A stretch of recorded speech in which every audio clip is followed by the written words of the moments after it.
Yo, what is up guys? My name is Jax and welcome to our review of the Switch Up.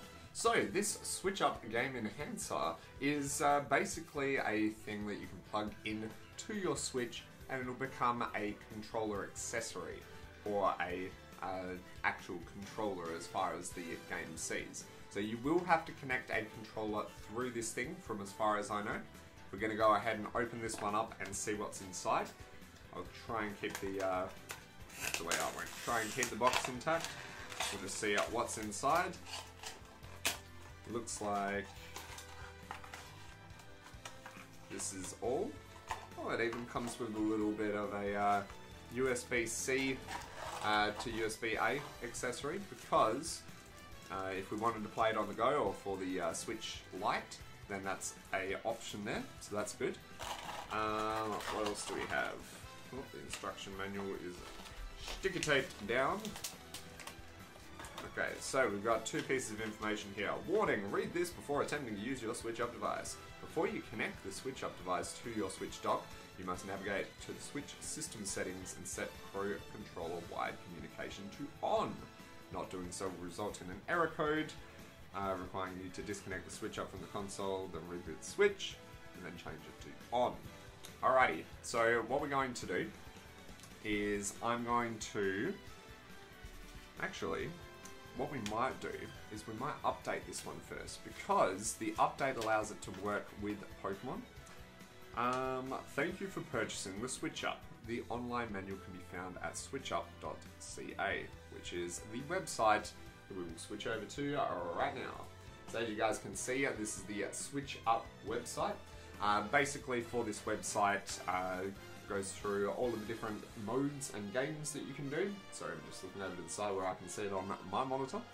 But yeah, Pokemon Sword and Shield, or Fortnite mode, Mario mode, controller adapter, because there's a range of different controllers that can be compatible with. PS4, PS3, Xbox One, Xbox 360, the Switch Pro controllers, the Wii U Pro controller, the Joy-Cons. Did I miss any other ones? I think I just about got them all. So yeah, there's a lot of different controllers that you can use for this, which is fantastic. Zelda mode down the bottom, and then they have these new grips. I believe that's a brand new thing. Alrighty, so Switch Up modes, Sword and Shield is what I'm mainly interested in, just so you can have a look at what is possible to do with this thing. Yes, it is a cheating device, but I don't want to use it as like a...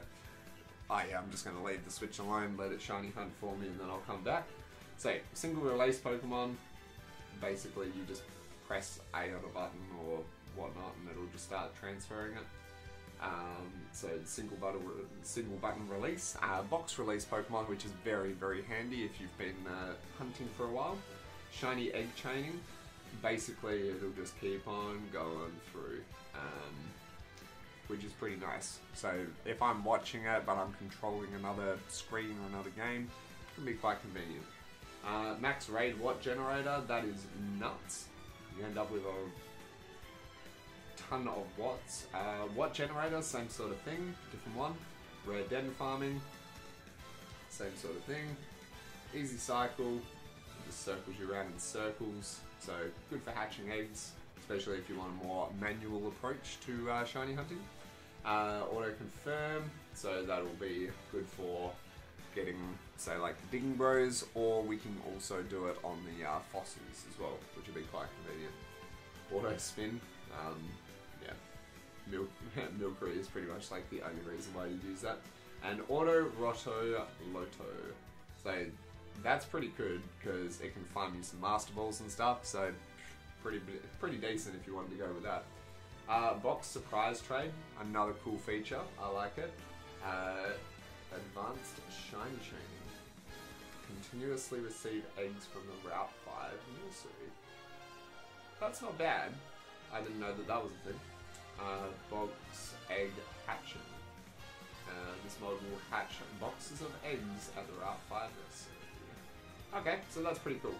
I'll have to look into all of the specifics on that one, but at least that gives you a bit of an idea as to what this thing is capable of, which is fantastic. So what we're going to do is we're going to switch back over to the computer and we're going to plug this guy in and see how we go. Alrighty, so step number 1 complete. We've plugged in this device to the computer, so I want to see basically what happens next. So we can go to the update tool, so we'll click on this one here. So first things first is we need to go into the switch as so, go down all the way to the bottom, or close to the bottom, and select Pro Controller Wired functionality. So that's what we want to try and do. What I'll do is I'll just grab my switch from the back here and do that. Okay, so we've saved the game on Pokemon. Let's exit Pokemon. Go down to settings and all the way near the bottom, controllers and sensors, and switch Pro Controller Wired communication to on. Alrighty, so that's all good. Let's plug him back in. Done. Alright. So, next up, scroll down the page. Download the latest update tool. Important. Switch up firmware is version 2.1. Therefore, do not update to any other version of the firmware. Once a new firmware is released, we will update this message and patch notes. Alright, so Mac OS X is what we are after. I did download the tool the other day, but I have a feeling that it might have been updated. So, I'm going to open this one. It's saying that we can't access it because it needs to be authorized and whatnot. So let's see our firewall preferences. Alrighty, so fetching update manifest. Alright, Collective Minds switcher. It's firmware 1.0.1 at the moment. Firmware version 2.1. Perfect. Flashing firmware, please wait with pleasure. This one seems pretty easy so far. We just plugged it into the Mac and downloading. We did the same sort of thing for Windows. Very easy to manage as far as I see. Alright, update completed. I guess we just exit. Okay. Well, I think that's about it. It doesn't look like we need to eject the device or anything, so I'm just going to take him straight out since the update was completed. So there we go, little red thumbstick. Done. Alright, so the next stage is that we actually hook it up to the Switch, and what I might do is I might just have a look at a bit of a video first to see if we're doing everything right and make sure that we got the controller set up good. So the controller will have to be set up through this thing, I believe. Not going to be a real big issue. Which controller do we want to use though? Because there's so many different options. And it might be good to have like a normal controller and then go, alright, this is my like special switch up controller. So I think maybe I'll use like an Xbox One controller or something like that, even to show you guys that it is compatible with a range of different controllers. So yeah, let's see how we go. Connect almost any controller, and we're looking towards, where is it? Xbox One controller. Done. Alright. Let's start our little video. Xbox One wireless Bluetooth controller pairing. Ensure your switch up device is plugged into the Switch first up dock. is plug it into the Switch. We can do that. Turn on your Xbox One wireless Bluetooth controller.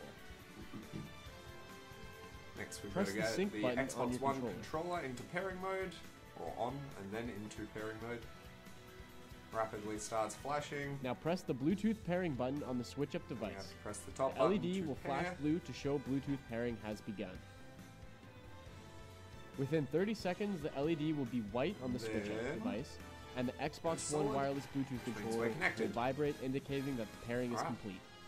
Seems You pretty are now easy to connected me. to the switch up device and And I ready think to that's use your all we Xbox need to One do. Bluetooth controller Fantastic. wirelessly. Alrighty, so that is how we do it. I'm going to grab my Xbox One controller and then we're going to come back right back into the Pokemon gameplay, or at least the Switch. So ready? Alrighty guys, welcome back. Now we decided throughout the break that we use the DualShock 4 instead, so the PS4 controller, because I have more PS4 controllers laying around than I did Xbox One. So we decided to go with that. So we're going to boot up into Pokemon Shield. This is weird. The circle button is A and B is the X button, so we'll have to cope with that. Now, we already have everything set up for the daycare centre on the bridge rather than in the field in the wild area. So we might try and do the one that we've already got set up, and we'll see how we go from there. So pressing circle as A is a little bit weird because being a PlayStation person, I'm used to the other way around. Is it going to work for me? It's not even letting me into the game so far. A to continue. A is not working. I don't know why this isn't working at the moment. We might have to enable something. We'll see. Device seems to be on. We'll grab our Pro Controller. I think it's because this one is set as player 1. That might be all. So let's try this. We'll go turn off the switch. So it disconnects the controller. Then we'll re-enable the switch. And then there we go. Okay, so we've got movement with the PlayStation 4 controller. I've got it wired in at the moment because it's low on battery, but you do not need the wire. So that's pretty easy. So the next stage is that we've got to find out how to do all the auto sequencing. Let's see how we do with that. So how funny would it be if we hatched a shiny Pokemon on the stream right now? Okay, so option, easy to get on and off of the bike, Pokemon, boxes. Okay, so all of the buttons are working pretty standard at the moment. We've got some of our good failings there. We've got team full, so yeah. Okay, we're looking pretty good at the moment. Everything's set up correctly. We do want Rumble on, I believe, which I imagine that it would be. And Peugeot controls off. Yep, that seems all good to me. Alrighty, so what we need to do is we need to find out what it is that I need to do to set up all of these different options. So we'll be right back. Alrighty guys, we are back and we have figured out exactly what we need to do. So first up, you need to go into your Pokemon party. Also very important to know that town map has to be in the bottom left, second from the right is the Pokemon, and bottom right hand side is the options, which I still have it that way anyway, so that's fine. So at the moment, we've got our party full of eggs. Whoops, press the wrong button again because unusual using the PS4 controller like this. Alright, so we're going to move our eggs into the box. Let's chuck them down here for the moment. So I have got to put in the party 5 random Pokemon basically. So I'll put all these Galarian Slowpokes in there, just for lols. So we're in the new box, or where our eggs are, where we're hatching our Phalanx. So we're going to go out of this one. Now, on the switch up accessory down the bottom here, I've got to keep on pressing the mode button until it gets to a yellow and teal, which, oh, that happens straight away, so perfect. So we are now in Pokemon mode, so the next stage is to activate where we want to go. So the share button on the PS4 controller and square, so I'm holding down share and then square. And I'm going to put this down, make sure that all of our settings are correct. Goes, yep. Done. Happy with that. Goes to the town map. And then it flies to the nursery. Perfect. Goes inside for whatever reason. Comes back out. There you go. It's just to make sure that it's on the bike. Alright, so it is going around in circles. Not touching a thing at the moment. This is actually really cool. So basically what will happen is it'll go, alright, never mind. So it goes through the process. And then it's off again. It repeats the process to make sure that we're getting eggs basically. So now she's crossing her arms. I want to see how many rotations this thing does. Okay, so it's like 3 rotations and then it'll check. So that's pretty accurate. Like, it doesn't matter if it's a little bit too much or too little, because it'll check every now and again and go, oh, no, you don't have an egg, and that's fine. So the circle that it does is very clean. I like it. So she's crossed her arms again. This will be our third rotation. Goes over to check. It's very smart. Alright. Received an egg from the nursery worker. Sent it to the box. So basically what we could do is we're just going to keep this going for a little bit, be able to stock up on eggs, and then we're going to go through and hatch the batch. So this would be good to do off stream, and then on stream just go through and like hatch them all, which would be really cool. I can focus on the other game, or have the other game on Let's Go, and then be able to play like a Game Boy Advance ROM or something like that, which would be really cool for streams. But yeah, that's basically how it works. Now, we'll cut away for a little bit, I'll come back and I'll show you guys the hatching method. And then let's see if we get a shiny Pokemon, because that'll be amazing. So see you guys soon. Alrighty guys, welcome back. Now we have got, after I guess about half an hour, we started off with pretty much a full box there. We then had, yeah, almost a box. So it's done, I'd say 3.5 boxes full of eggs in about half an hour. So that's pretty good. Now, I think to hatch them, what we need to do is we need to hold down the share button on the PS4, and then we need to press the equivalent of the A button. And now it switches over. Ah, damn. Alright, so we don't want anything in the party. That's what we want. Okay, so, we'll try it again. Go into Pokemon, go into the boxes, and let's clear these guys out. Chuck the Slowpoke back in there. Alright, so, when you enter this mode, you need to make sure that it is on select mode and sort Pokemon, so that's pretty easy to do.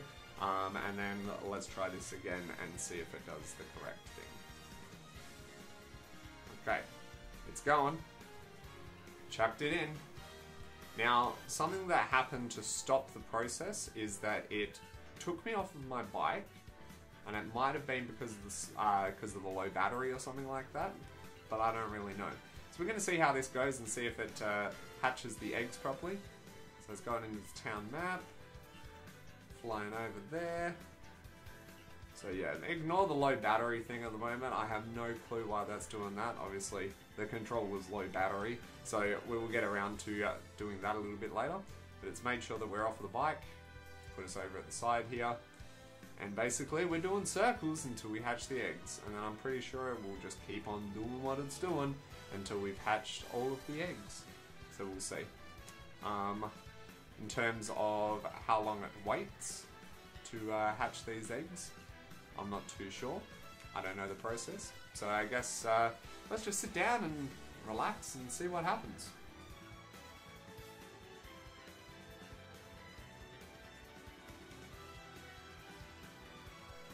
And it's done.